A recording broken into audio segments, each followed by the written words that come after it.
an MMI station that will be in your medicine interview on professionalism and breaking bad news. Welcome to this MMI station of your medical school interview. Now, this station is going to focus on a scenario that you could face as a medical student on placement.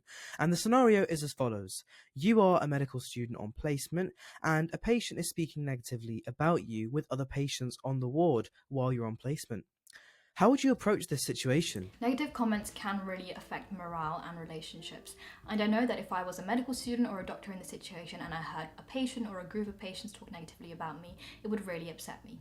However, there are a lot of ways to address the situation, and they involve talking to the patient privately, remaining calm, reflecting on feedback, and discussing this with my supervisors when appropriate. If I did hear a patient say this to me, I'd first of all talk to them privately, whether that be in a separate room or with the curtains drawn on a ward, and make sure to fully elicit why they feel upset, what I've done wrong, and really understand their side of the story.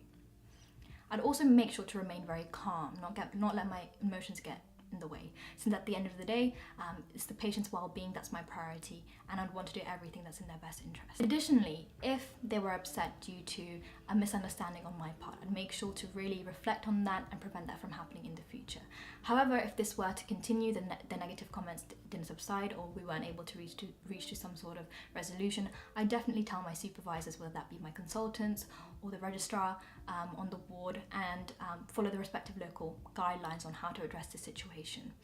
Overall, I do think that these kind of situations are quite prevalent in the NHS. They do come up. However, being able to address them in a professional manner really improves clinical practice. Let me know in the comments what you thought of this student's answer. And if you want to prepare for your medicine or dentistry interviews, head over to theaspiringmedics.co.uk.